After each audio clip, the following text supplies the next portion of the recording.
I honestly did what a lot of us do.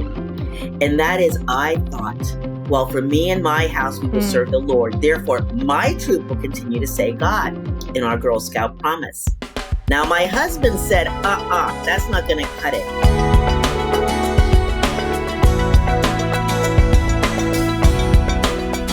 There was something about Girl Scouts that didn't feel right to me, but I wasn't exactly sure what the right thing was to do. And so I went on the Girl Scouts website, and I actually went back on it yesterday as I was preparing for this interview. And I once again was reminded why we did not choose Girl Scouts. And I'm not here to bash on Girl Scouts. We're going to talk about AHG and lots of other things. But really quickly, I want to contrast the two, because you talk about how, American Heritage Girls really is, you're there to build up Christian leaders. I mean, that's really your purpose, is to build up these young girls into women who will love and serve Jesus. And the Girl Scout promise, I found it to be very interesting. It's very short, but this is their promise that's on their website. And it says, the Girl Scout promise is, on my honor, I will try to serve God and my country, to help people at all times, and to live by the Girl Scout law. And when I first read that, I thought, well, that's great. I mean, that's really kind of what we all want to do, right? To serve God and my country, to help people at all times, and to live by the Girl Scout law. But then I noticed where it says God, there was a little asterisk there. And right underneath where it says that, it said, members may substitute for the word God in accordance with their own spiritual beliefs.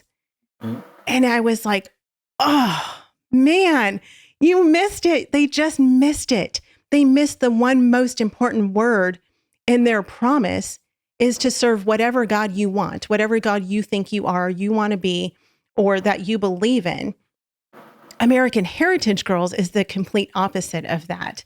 And so very quickly, I want to talk about why you got started with American Heritage Girls. Why did you jump into this, planning and forming this organization?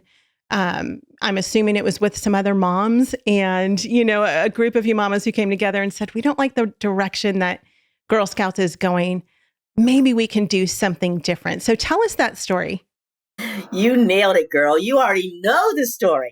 We were started for that very reason, that asterisk. Oh, wow. That is what made us start. That happened in the year 1993, when the Girl Scouts actually voted.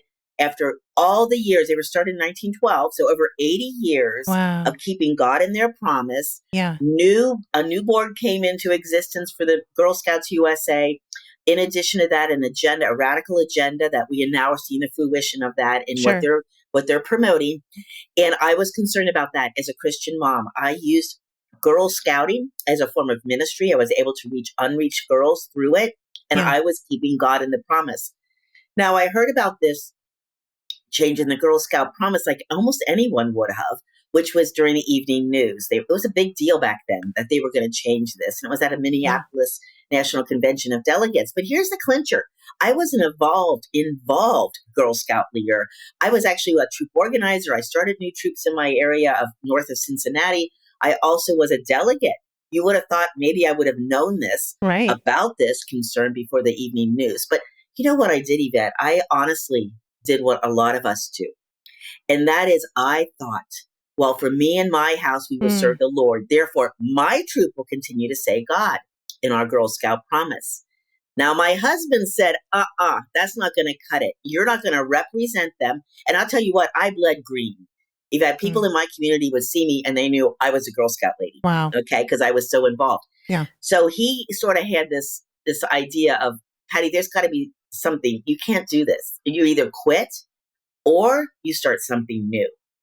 Now, I felt a calling from the Lord at the same time that this was happening.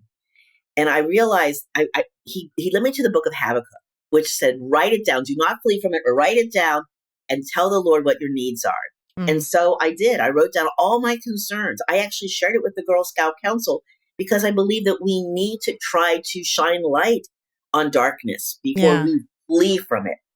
Well, there was no going back. There was no entertaining any of our ideas about this is a bad idea, guys. You don't even know who your stakeholders are, GSUSA. You're going to kick out all the people that are conservative that believe in God by doing this. And that's exactly what happened. But for me in my house, I thought this was going to be a little club for my daughter to get her through some formative years. By this time, it was my third daughter going through. I'm a third daughter.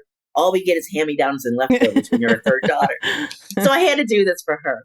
Well, I'll tell you, Yvette, God in his glory and his goodness and his faithfulness, that daughter is now an American Heritage Girl. Wow. So God had a much bigger plan than my little mom mind. And I'll tell you, it wasn't just me. You're right. It was a bunch of moms around my kitchen table. And the power of moms and dad, my husband, he was so integral to this, is amazing when it is fueled by the Holy Spirit. Yeah. And that's the difference. Homeschool Insights is sponsored by CTC Math. If you're looking for a great online math program, visit ctcmath.com and try it for free.